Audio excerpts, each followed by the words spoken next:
How I actually write my captions. So I'm gonna admit, that's a block for me, a big one. I didn't manage to quite get through it yet, but I found my way. So the thing is, I never really like writing.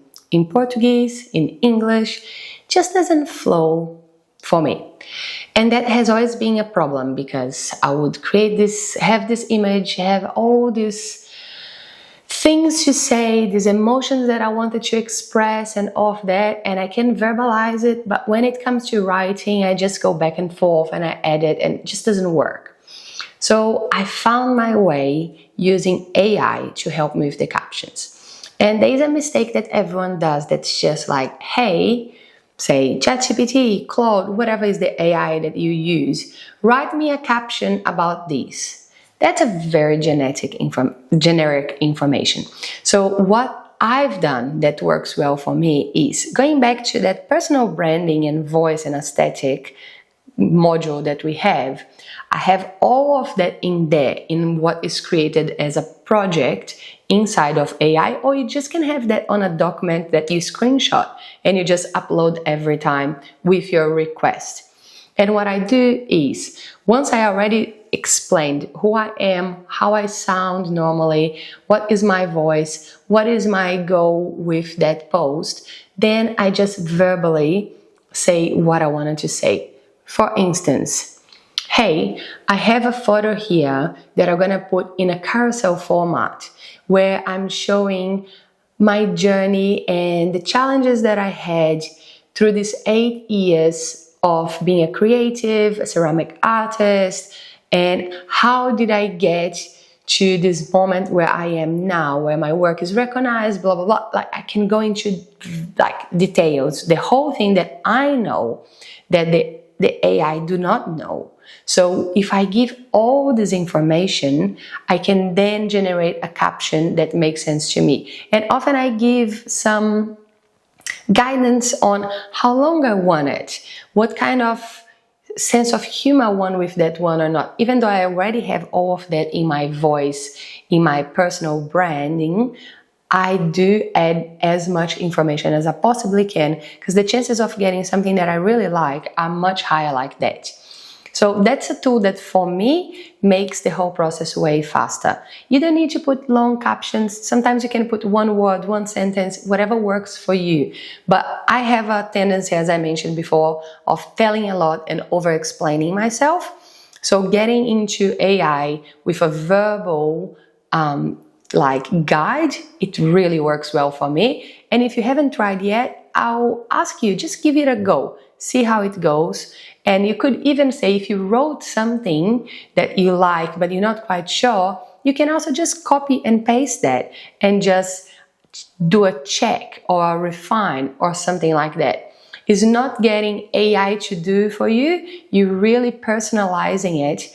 And I think it's a great tool. For me, it saves me a lot of time and actually made me much more confident in my posts and made me post more. So whatever works for you. Each person is completely different. Some people are great at writing, absolutely love it, and could even be the case that part of your posts are things that you write as well.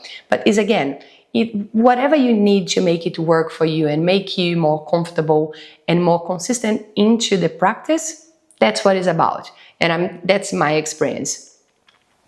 And then when you go to your creative guide, just remember that you talk about your tone. And sometimes what I really like, I know that we have a completely different language for written format and vocal, talking, but I really like to use AI in that sense by talking as I talk, using the words that I use. So then it really gets my vibe and just replaces that.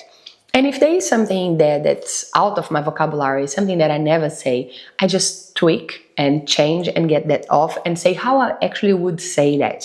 So you can really manage it to make it suit who you are and how you want to sound. And then hashtags. Hashtags are something that I casually use, not very often, and not much more than 5, max 10 if I do. I think hashtags had their moment, It still can be a good tool for discovering. So if you are trying to boost your account, go for it. Doesn't hurt anyone. Just put on the end of it. Often as you put the hashtag and start typing, Instagram will prompt you already with some options and hashtags. So go for it if you want, but don't lose sleep over it if you don't know what to put, if you are unsure, or things as such. And then batching content. That's something that really helps when you already like in the flow of recording or photographing. Think about more than one format. I'm not big into trends and copying formats and all of that. I have kind of my flow that I found that works for me. So I'm also in my creative process without being too worried about just getting content. So often for me, when I'm creating, what I do is the process is like slow. So I take a few frames and a few videos, snips of the process, and then later it's super easy to edit, because the mistake that I've made before, and you can think like, oh, that would be great to create a big batch, is just setting my phone there to record and recording like say a half an hour of work. Later is a nightmare to edit, gets super heavy, and then you just end up giving up on it. So just learn how to batch in different ways, because the same format, the same image or video can be used in so many ways of telling a story that is important to think of that when you're creating. So build a bank. Basically what you're gonna do is another tip. Whatever you record and whatever you photograph, if you're gonna look at it after, just make sure there's a little option that I quite like, that's like it, inside of your photo album. So everything that I photograph or recorded that I really liked it and I know that has something, a piece of gold inside of it, I always put in my favorites, and I like it because later on, when I'm looking for past videos and all of that, if it has a like there, I know that it has something good in it. So that's a very simple way of selecting. You can also create like folders inside of your photo album and all of that. But to me, the like one, it's amazing. Works super well.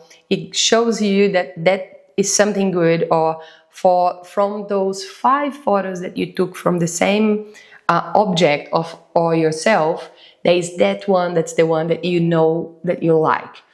And in that way, it just makes it much easier. And I'm gonna get into depth on that later. But reposting is a really easy batch way that is also underrated. Again, most people that follow you not necessarily are seeing everything that you post.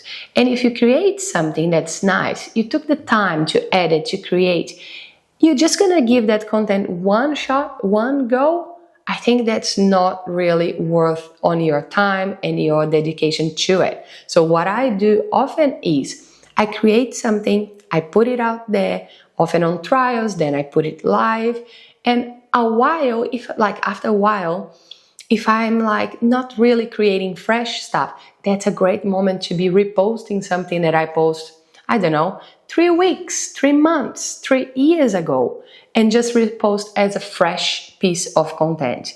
That is like super easy, super enjoyable. You get something out there with no worries. There are other tools that are remix and sequence.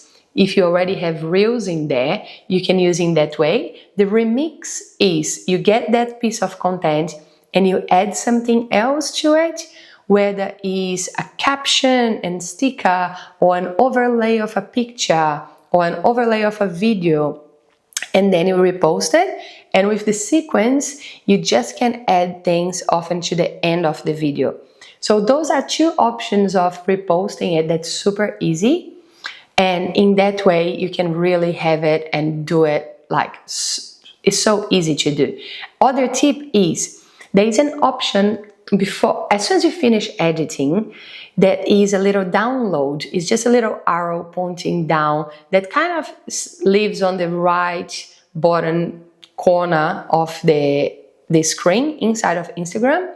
I got into the habit of downloading every piece of content that I make, because at times when I want to repost, sometimes it's much easier. I like it later and I know that's there. And because sometimes Instagram can have a little bug that doesn't let you repost or remix a really nice piece of content. And if you didn't save that draft, then you lost that work. So that's another little tip. If you download it before you post, it's right there and doesn't get the watermark from Instagram. And like that, you can really increase your frequency of posts without doing much more work, just reposting, and that works really well for me. So I hope it all makes sense, and let's go to the next lesson.